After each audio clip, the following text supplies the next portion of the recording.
All right, what's up, everybody? This is your review. Couldn't get it out for Braxton Family Values Season 7, Episode 1, really quickly. I'm probably going to say that I'm probably going to be long winded with these reviews only because I feel that I can kind of take what's going on in my life and kind of like throw it on in there. And yeah, I'm just gonna call it how it is. And hey, if people don't like it, I'm really giving So anyway, so it starts off with the women in their confessionals, minus Tamar, recounting Tamar's suicide attempt. One thing that stuck out, well, just two things that stuck out to me. The first was Evelyn saying that she knew her daughter was going through, but in essence didn't think she would go the route that she went. And one thing that is so interesting when it comes to the dynamics of this particular family, and damn it, I know this feeling. If y'all been watching me, y'all know that I've had my bout with depression, anxiety, contemplating suicide, all that good jazz. So I understand it. But what is so crazy is if you really like, if y'all paid attention to these sisters, they don't stay in contact with each other. And as the seasons have gone on, and we even see it with this particular season, they don't communicate with each other outside of taping. And for you to be the matriarch of the family, if you know that your daughter's going through it now, despite the fact Tamar has her shit with her, and the last time that, well, this wasn't necessarily Mama Evelyn having to speak out, but the last time that Mama Evelyn, I guess, spoke on Tamar's behalf or spoke on a situation, Tamar straight, was just like, with it. But still, you should have reached out as a parent just to make sure that your child, your youngest child, is doing a-okay. But again, everything is about Mama Evelyn. When it comes to her and these girls, it's all about her. One thing that I did find to be so, it's not funny, the suicide attempt. That's not funny. What I found to be funny was Tracy did not say nothing about her sister. All she said was, if you need help, get help. I'm sorry. That's just funny to me. So I just want to go ahead and get Tony out the way. So she is doing photo work for her album. Tony Braxton will spell my name. I didn't even know it came out, so I just downloaded it. I give it a listen. I'll probably let you know how I feel about it next week. Maybe, maybe not. And she's looking forward to touring. And let me circle that. I need to make sure I come back to it. Tamar comes in being loud and extra as usual. Has to make everything about her be the center of attention. I wonder who she get this from. Evelyn, because everything is about Evelyn. So everything is about Tamar. Whew, I tell you, Tony can't make the Bachelorette Party, but she will make the wedding. But I find it to be funny that now I don't know how Bachelorette and Bachelor parties were, but I know they tend to be very close to the wedding date. You already knew the wedding date, and yes, you're trying to drop an album, but you mean to tell me that you couldn't at least clear a 1 or 2 week schedule? I think what it is because Tony doesn't do a whole lot of shots with her sister and whatnot. She primarily uses this show to push whatever project she has. It is what it is, and I understand it. But yeah, I found it to be weird. And I think in Tony's mind, like, okay, I'm going to just do the little bit that I'm contractually able to do. Make sure I just give the little bit and leave. And I guess she really thought that, hey, I was going to be able to pump this album. And COVID said, no, ma'am. No, ma'am. So Tamar says that she has to go because she doesn't want anyone to throw dirt on her name. I know that feeling all too well. But she doesn't want to go because she had nothing to do with the party. And I think that is probably the more truthful statement. Like, both are true, but I think like that's the main thing. And I'm gonna wrap it up with Tony does a video shoot for her lead single Dance. And yeah, that's it. So moving on, we have Tracy. She hasn't talked to anyone since the Napa Valley, which was like 9 months. She took her niece's death very, very hard because that was almost like a door to her, which is very understandable. I mean, I'm close to my nieces because, I mean, when I tell you, like, I helped raise, I watched them, burped them, changed them, fed them, tutored them, mentored them. So I have a connection to them. So, like, I really do understand it. I almost got into some fights over them. People have some stuff to say. I don't play that. So I get it. Tracy hates that she feels that she has to take everybody's BS and it is expected to get over it, and that is exactly how they treat her, which I understand that feeling.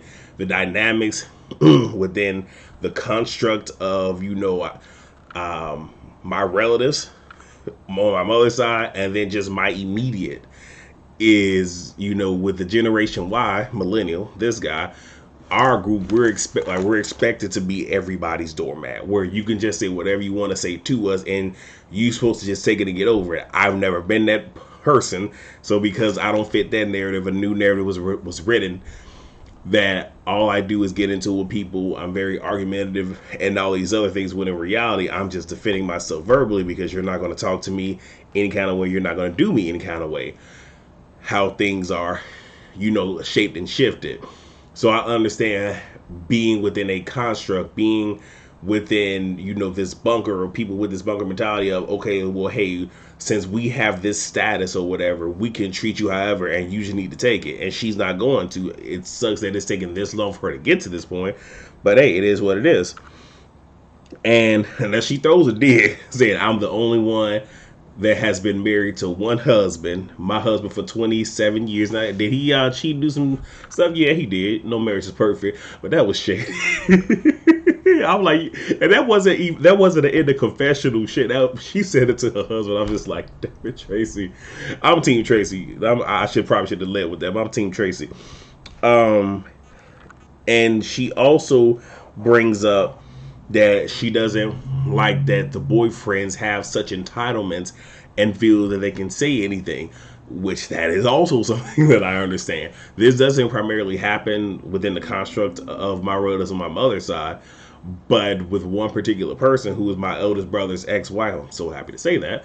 Love being able to say that. Before they even got married, for whatever reason, she was allowed to comment on family issues that had absolutely nothing to do with her. So when my name will come up, obviously you're not finna say shit about me or my cousins and the ones that I grew up with. You're not finna do that. We're not going to do that. But apparently she was able to sit at the table and just talk her shit, and people just let this shit go. Could not understand that shit for the life of me, but I do understand what Tracy is saying. And unless you have a connection with the relative, you shouldn't be saying anything. Like, I forget Tracy's husband's name. I think it's Kevin.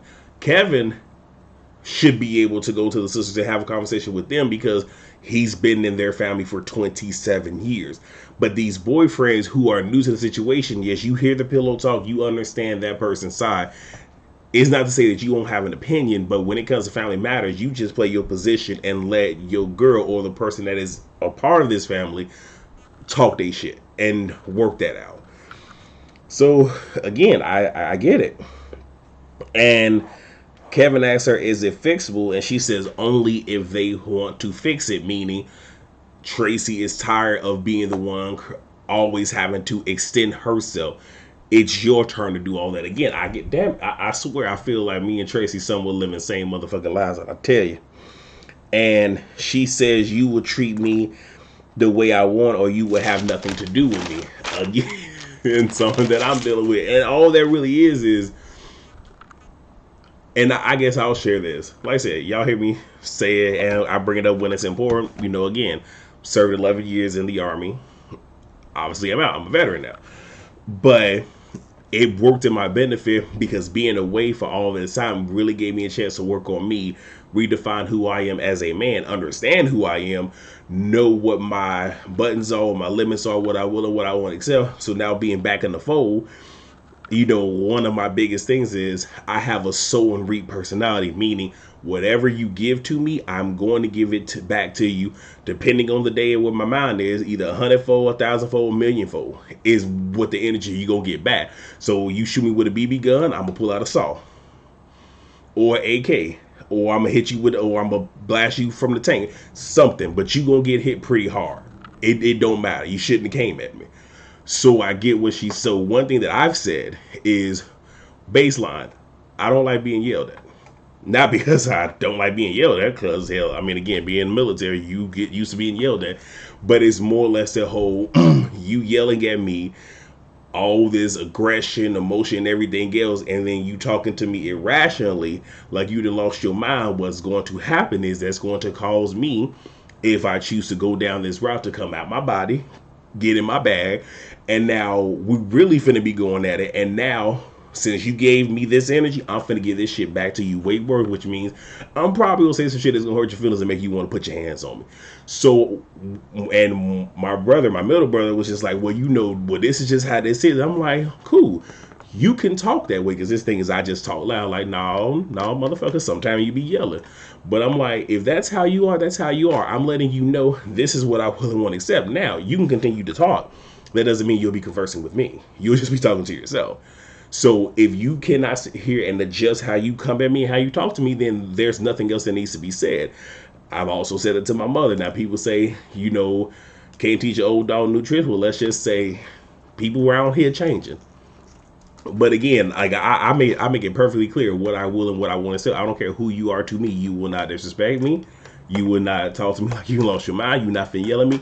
You're not finna do none of that. Point blank and the period. But I'm confident in myself to where if I walk away from this construct, I was on my own for 11 fucking years. I could be on my own again. Away, and when I say on my own, I mean in another state or a country, away from all this shit. So I get where Tracy coming from. I just need for her to stick to her guns. So let me see. Yeah. I'll bring it up when I talk about Trina meeting with her daddy. So it's the Bachelorette Party. It's at Tamika. Tamika is from the group Escape. Because there's actually two Tamikas. There's, because Tiny name is Tamika, but they call her Tiny. But her and the other girl are both named Tamika. But for this instance, the, dark-skinned Tamika, they're holding it at having the Bachelorette Party at her house. It's a nasty girl type of thing. Tamar is not having the penises everywhere or the shenanigans that are going on. Yet I'm looking at her like, but you are also the one who did a hot sugar video. You're also the one that did If I Don't Have You video, which was pretty much a burlesque house. I'm sorry, a brothel. My bad. It was a brothel. Yeah.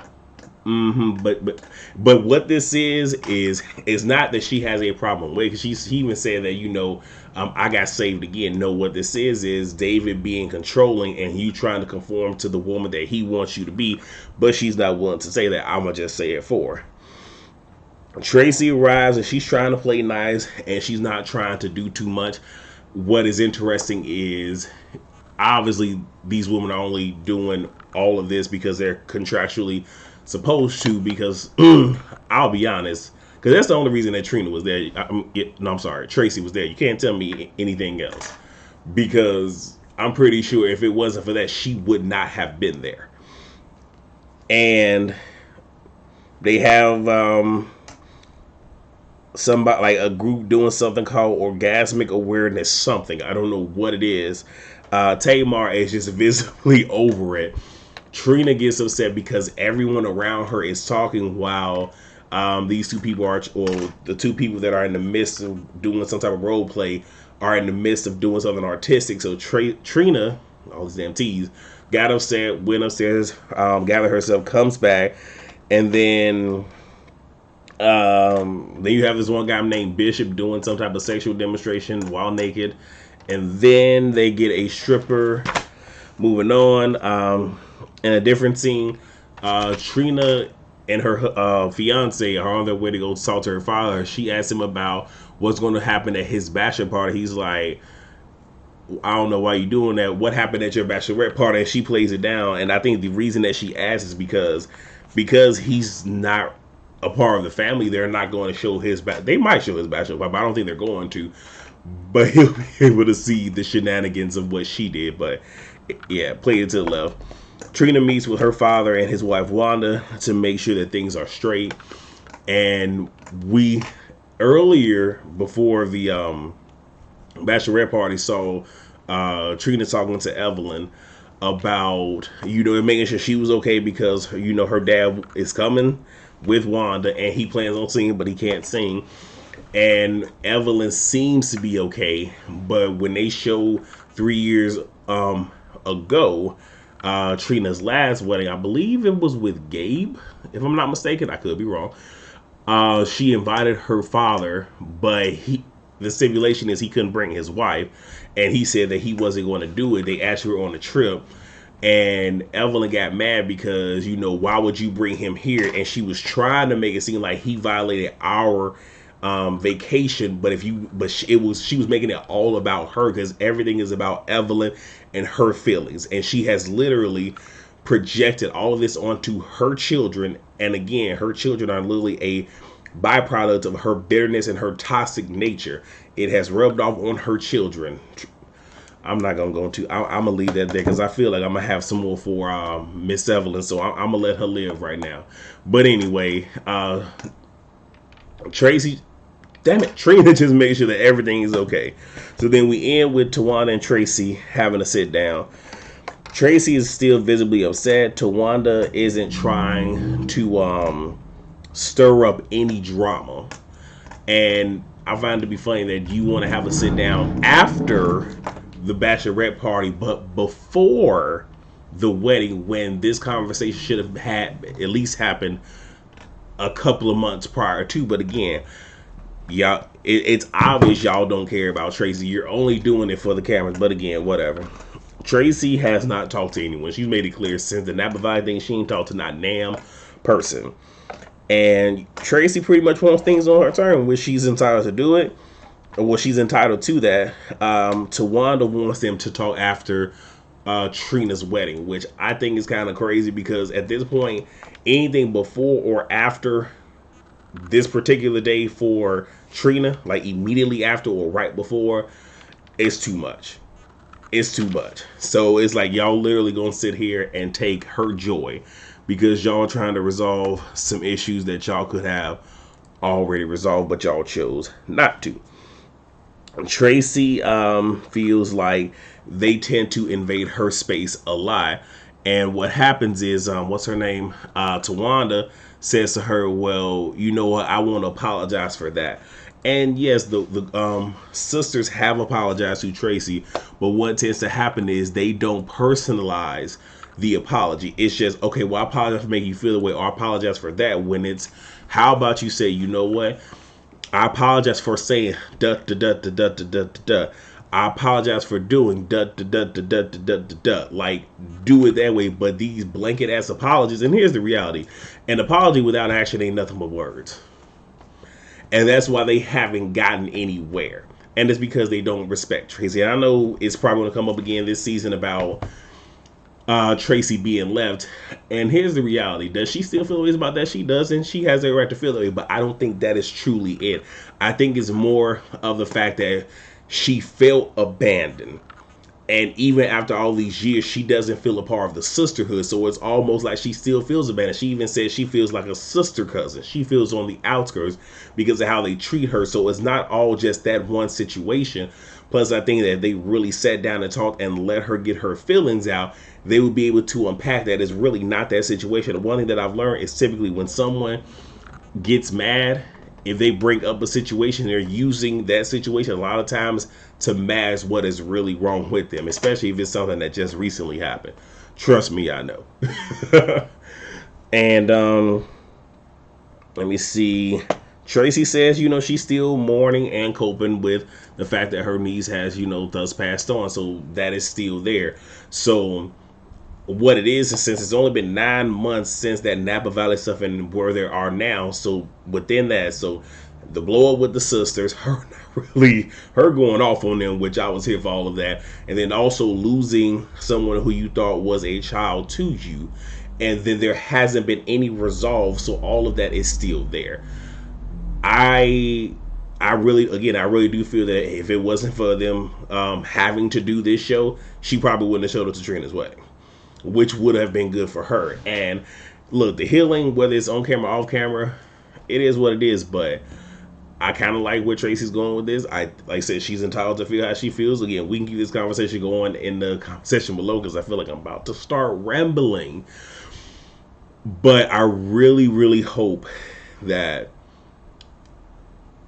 if they do end up really trying to get to a resolve, they just sit down, shut up, and let Tracy say what it is she has to say, and they work from there.